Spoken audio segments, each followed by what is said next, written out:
السلام عليكم ورحمة الله وبركاته. مرحبا بكم يا أخواتي الكريمات وإخوتي الأكارم إلى مركزنا تحت عنوان فن وتعليم. الحمد لله الذي وفقنا أن نتعلم اللغة العربية بكتابنا هذا، دروس اللغة العربية لغير ناطقين بها، حمدا كثيرا طيبا مباركا فيه.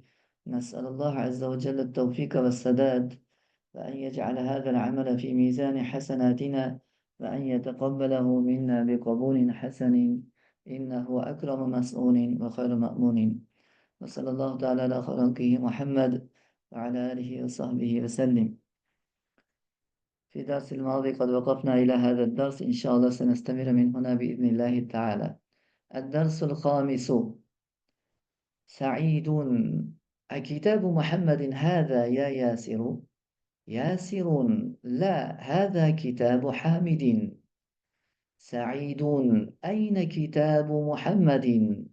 ياسر: هو على المكتب هناك. سعيد: أين دفتر عمار؟ ياسر: هو على مكتب المدرس. سعيد: قلم من هذا يا علي؟ علي: هذا قلم المدرس. سعيد: أين حقيبة المدرس؟ علي: هي تحت المكتب. الدرس الخامس: بيشنش درس. سعيد: سعيد جان dedi. أكتاب محمد هذا يا ياسر؟ Bu Muhammed Can'ning kitabı ey Yasir Can? Yasirun: Yasir Can dedi. La, yok. Hâzâ kitabu Hamidin. Bu Hamid Can'ning kitabıdır. Sa'idun: Said Can dedi. Ayne kitabu Muhammedin? Muhammed Can'ning kitabı qayerda? Yasirun: Yasir Can dedi. Huve alel mektebi hunâke. U yerde, yozuv stolining ustida. Saidun: Saidjon dedi. Ayna daftaru Ammarin? Ammorning daftari qayerda? Yasirun: Yosirjon dedi. Huva ala maktabil mudarrisi.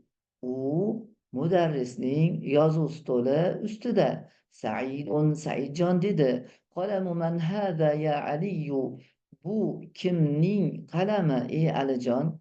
Aliyun: Alijon dedi. Hâzâ kalemul mudarrisi. Bu mudarrisning qalamidir. Saidun: Saidjon dedi. Ayna haqibatul mudarrisi? Mudarrisning chamadoni qayerda? Aliyun: Alijon dedi. Hiya tahtal maktabi. U yozuv stolining tagida. Mana shunday qilib birinchi 5 marta arabchasini o'qib olasizlar, keyin 5 marta ham arabcha ham o'zbekcha tarjima qilasizlar. Keyin lug'atlari bor, buni lug'atlarni tashlaymiz. Bu yerda g'arib, ya'ni sizlarga notanish lug'atlarni o'zini yodlasanglar shunda oson bo'ladi. Masalan, bu yerda hazani bilasizlar, kitabini bilasizlar. La yo'q degani. Hop, bu yerda oshcha nima so'z yo'q ekan, hunaka bor ekan. Hunakani mana bunday qilib kitobni o'ziga yozib qo'ysalar ham bo'ladi. Shu o'qishinglar davomida o'zi yodlanib qoladi. Hunaka u yerda degan. U yerda deb o'zinglar biladigan tilda yozib qo'yasizlar. Daftar. Va u degani o'g'il bolaga nisbatan. O'tgan darsimiz o'tganmiz. Esinglarda yo'q bo'lsa yana yozib qo'yaverasizlar tepaga. Hop. Man kim? Buni ham bilasizlar. Haqibatun bor ekan bu yerda. Chamadon. Chamadon degan. Buni ham mana shu kitobni o'ziga listiga chiqarib, mana biz zoomda ko'rsatyapmiz. Xohlovchilar biz zoomga kirsa ko'radi. Chamadon degan. Tahta tagida.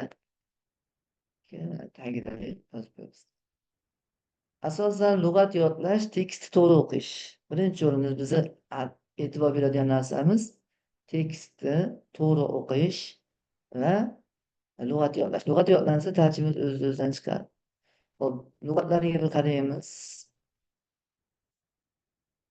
Lug'atlari. Hop, al-kalimatul jadidatu yangi so'zlar. Ar-rasulu rasul, ya'ni elchi degan. Al-ka'batu ka'ba. Al-ismu ism. Al-ibnu o'g'il. Al-ammu amaki. al-xolu tog'a, al-haqibatu chamadon, as-sayyaratu mashina, ash-shari'u katta ko'cha, mug'laqun yopiq, tahta tagida, unaka u yerda, al-muhandisu muhandis. Mana shu lug'atni yodlaysizlar, tekstni shu men aytgandek o'qib chiqasizlar. Mana shu uyga vazifa. Birinchi tekstlarni tarjima qilib olsak, lug'atlarni yodlab olsak, keyin qoidalarga o'tamiz. Kimda qanaqa savollar bor mana shu darsimiz bo'yicha?